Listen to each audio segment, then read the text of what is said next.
This episode is supported by MonsterJoysticks.com. Level up your Raspberry Pi with our all-in-one arcade kit using genuine Sanwa arcade parts.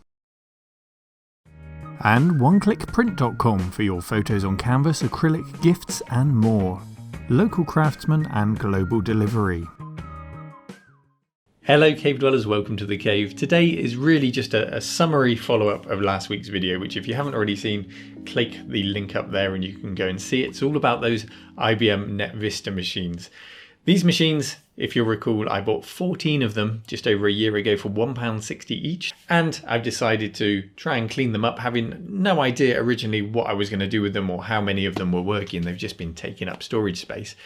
I've decided if I can clean them up, sell them and donate the proceeds, 100% of the proceeds to charity, given what's going on in the world at the moment, hopefully it can make some small difference.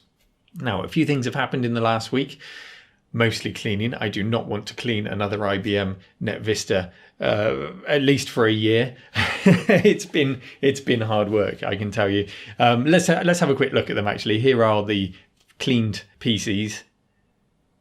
And if I open them up, you can see just how spotless they're looking. I've got them as clean as I can in the time that I've had. Cleaned all of the PSUs from the inside out, CPU fans, motherboards, every nook and cranny of those cases I've cleaned up. And I think they're looking pretty good. They're not perfect. On the outside, there are some scrapes and scratches, which is understandable given their age, but there's no reason why you can't unscrew the plastic fascia and give them a respray if you want to.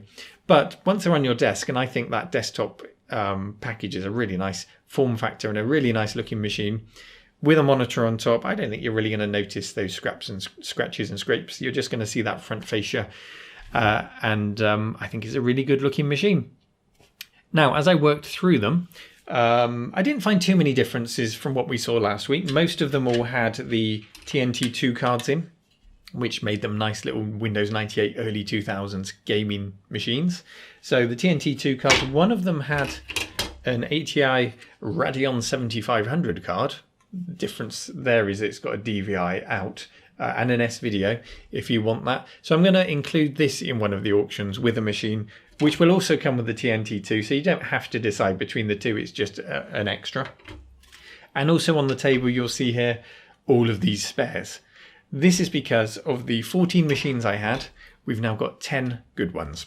And the way I categorized the machines when I was working on them, even before I cleaned them, was does it work and does it look okay despite the dust?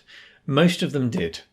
The next category was, does it work? Yes. Does it look okay? No. We had things like this. Look at these disgusting capacitors, which are really unhappy. And they're all located down in what I call Death Valley there. That's an area right next to the Pentium 4 CPU, which is notoriously hot, which has a heatsink which is completely full of dust and human skin and all the rest of that nastiness. So that's not doing its job, which is next to a PSU which is also full of dust. So it's just not drawing the heat away. Those capacitors getting really hot. And those capacitors from a period in the early 2000s when there was a period of notoriously bad capacitors coming out of factories. That's something worth reading up on. There are several periods throughout time with computers where these bad capacitors pop up. And we've got a few of them here, I think. So for those machines, I did recap them and they are much happier now for it. On some of them, just one capacitor. On others, the whole row of capacitors. Whatever looked bad, I got them swapped out. And then the remaining 4 machines, well, some of them were quite useful because, look at this one, for example. On the motherboard, you can see something went catastrophically wrong with the Pentium 4 CPU on this. So I wasn't going to spend time trying to fix this.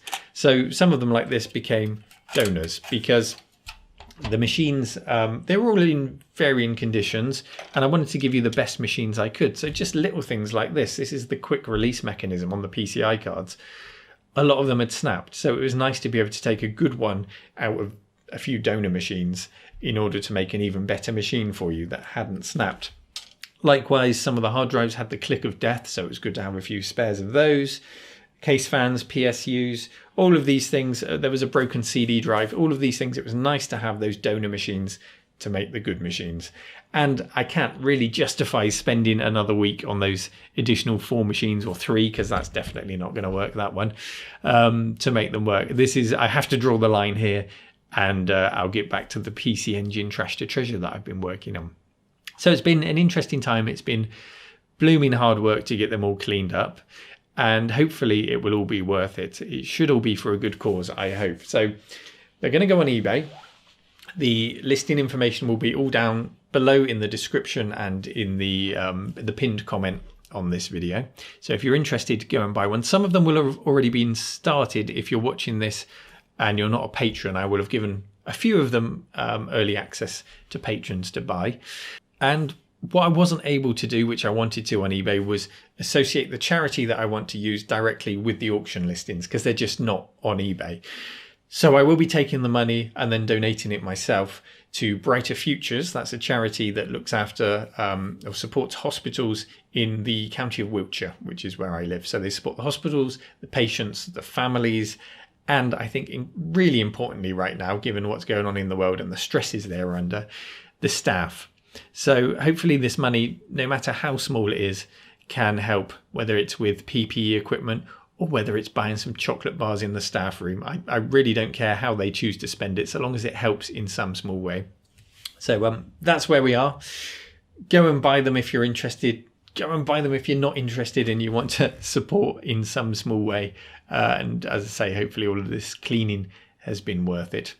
I'm going to get back to the PC Engine now. Thank you as always for watching. Thank you for your support. And I hope you enjoy your new PCs. And I'll give you a little update after all of this, so I can tell you how we got on, and we'll get a certificate from the charity to show that they've got their money. And also I will donate ad revenue from these videos to top that up to whatever we can. As always, thank you for watching. Take care, everyone. Be healthy, be well, and see you next time. Bye-bye.